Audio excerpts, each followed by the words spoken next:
خد تعالى هنا. خد تعالى، انت رايح فين؟ ايه ده؟ انت بتعمل ايه هنا؟ والله يا جماعه يعني انا واقف بقالي ربع ساعه بدور على حد كيمياء، بس كل ما اجي اكلم حد الاقيه واقف على جنب في كورنر بيعيط. الو انت هتاكله؟ هو انت ادبي ولا انا ايه المايك بنمسكه كده عشان خاطر ده مش ايس كريم. ماشي. ماشي. حضرتك الامتحان صعب. علمي؟ اه.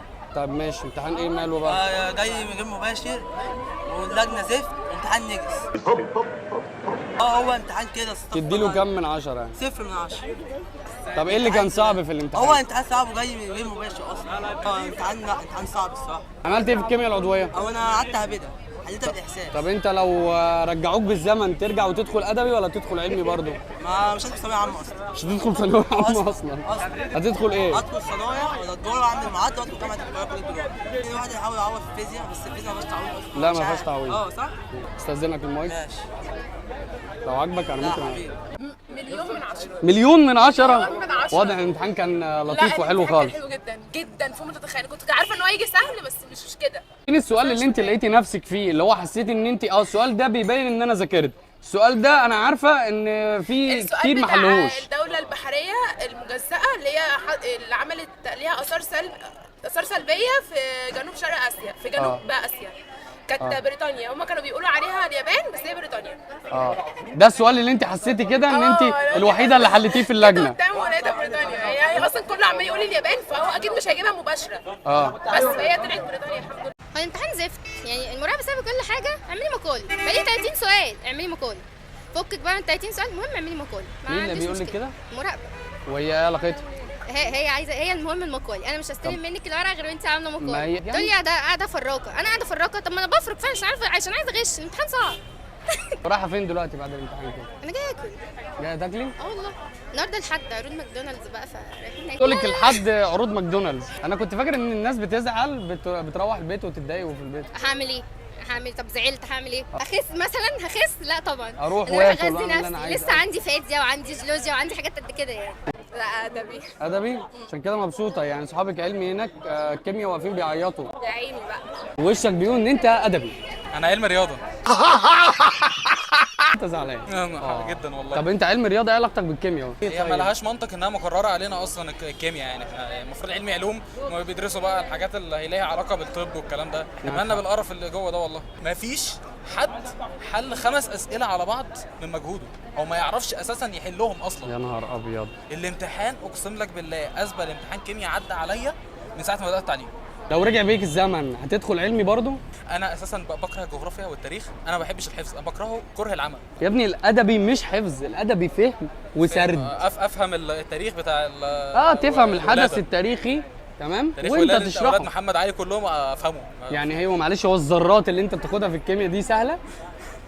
والله والانقسام الميتوزي ولا ميتوزي والفلزات ولا فلزات اي حاجه وعكسها دي سهله؟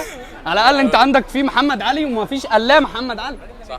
كان لذيذ بس في حاجات صعبه شويه. 8 من 10. طب لو رجع بيك الزمن وحد قال لك تدخلي علمي على اللي انت شايفاه ده لا هتدخلي طبعا علمي؟ لا، اي ادبي حلو، انا عايزه ادبي. طبيعي ان اسئله صعبه وتحتاج تفكير ونقعد نفكر فيها شويه، يعني ده طبيعي. بس الامتحان عامه يعني بنسبه مثلا 80% 85% امتحان كويس جدا. في اسئله صعبه وفي تريكات كانت موجوده في الجغرافيا، قول لي ايه هي؟ السؤال اللي هو بتاع بحري، دولة بحرية مجزأة سببت مشكلة في جنوب غرب الهند. هي المشكلة كانت كشمير والدولة بريطانيا الولايات المتحدة. ايوه الولايات المتحدة. مفيش غيرها. نهر الجراند اللي هو الحدود اتغيرت بسبب عوامل التعرية. ماشي. جايب لي جنوب الولايات المتحدة الأمريكية ولا شمال المكسيك. أنا عملتها شمال شرق عشان نهر الجراند، ولا شمال غرب. بس انا مش فاهم اي حاجه الصراحه من اللي انت بتقولها فمش عارف. فانا مش عارف بقى الاجابات صح ولا غلط يعني. شمال شرق صح؟ شمال شرق المكسيك صح؟ هو عملها شمال شرق مين؟ بتاع تفكك الاتحاد السوفيتي. ليه تفكك؟ العيال كلها في اللجنه عملتها مع الواد ده. عملوها كيلين. وانا عملتها ابن خلدون عشان شبهها بالكائن، شبهها بالشاب. بيقول لي تشبه الحدود الطبيعيه في الثبات وكده. هي الحدود الهندسيه مع مصر والسودان ومصر وليبيا على خط مستقيم بس. ما هي لو في جبال بتفصل بينهم هتبقى حدود جبليه. ما فيش جبال مصر والسودان، في جبال بس يبقى مش حدود. هو مش بيقولش على مصر والسودان، هو بيقول الحدود طبيعيه. لا الهندسيه مش طبيعيه. والحدود الهندسيه مش طبيعيه فعلا. فكرنا اصلا. لا ليه؟ انا اللي صورت معاك السنه اللي فاتت فيديو بتاعك جيولوجيا. بجد؟ اه صورت معانا السنه اللي فاتت؟ فرخة طب وبتعمل والبيضة. ايه السنه دي؟ انا جايب فيزياء كيمياء انجليزي 3 مواد 6 اشارات، انا عامل رقم قياسي. كيمياء وفيزياء وانجليزي التلات مواد، ربنا معاك. طب عملت ايه بقى في الكيمياء، ودي تاني مره ليك كيمياء يعني؟ حليت كله ما عدا المقال، ما كانش في وقت الصراحه، كتبت الاجابه هو السؤال. طب الامتحان السنه دي اصعب ولا السنه اللي فاتت؟ لا السنه اللي فاتت طبعا، الامتحان السنه دي احلى. السنه دي احلى؟ بجد. يعني مع الشباب اللي هم خارجين زعلانين وبيعيطوا دول لا انا حابب لو كانوا اطمنهم، هنتقابل في الدور الثاني او السنه الثالثه باذن الله. وانت كمان معاهم؟ مش هسيبهم. هو الجغرافيا كانت يعني فيها تريكات، بس الجغرافيا يعني كانت جميله، وخصوصا ان احنا يعني النهارده داخلين بعد ما سمعنا ان العربي بيقولوا ان نسبه النجاح فيه تعدت ال 98 او 97%، والفرنساوي الحمد لله بيقول لك ان نسبه النجاح 100%، فاحنا كنا داخلين النهارده مطمنين شويه. يبقى انا نسبه النجاح في الكيمياء تتوقعوا ايه؟ فيها كتير بتقول ان الكيمياء كانت في مستوى الطالب المتوسط. بتدي الامتحان النهارده كام من 10؟ 10 من 10، كان امتحان سهل ومش صعب، بجد ما كانش فيه والله. تريكات كتير وكويس الحمد لله. خد تعالى هنا، خد تعالى. انت رايح فين؟ ايه ده؟ انت بتعمل ايه هنا؟ كنت بجيب حاجه من الصيدليه. بجيب حاجه من الصيدليه ولا خارج من الامتحان؟ بجيب حاجه من الصيدليه والله. انت مش نجحت؟ اه. امال بتعمل ايه هنا؟ اخويا في الامتحان. وبيعمل ايه اخوك في الامتحان؟ بيمتحن. عمل ايه اخوك، علمي ولا ادب؟ علمي. اخوك برضو الشنطه دي ما فيهاش قلم؟ لا والله. ما فيهاش مرازم لا كيمياء؟ لا والله دخلت جامعه والله. اخويا اللي كان بيمتحن النهارده وكنت بجيب له استحلاب عشان كان بيزعل الواد اللي ما كانش عايز يغششه. طب واخوك عمل ايه في الامتحان؟ اخويا اللي كان بيزعل، اللي كان بيجيب استحلال. الامتحان كان وحش قوي النهارده وما بقاش فيه خير والله زي السنه اللي فاتت. ايوه يعني اخوك حس بايه النهارده؟ حس ان هو لوحده، ان هو مش في ظهره حد. طب ايه السؤال الصعب اللي كان اخوك شافه في الامتحان؟ ايه؟ هو قال لي الامتحان كله. ايه اللي اتغير عن السنه اللي فاتت اللي انت نجحت منها والسنه دي؟ ان مفيش حد بيغشش. اه. ان ما بقاش فيه خير.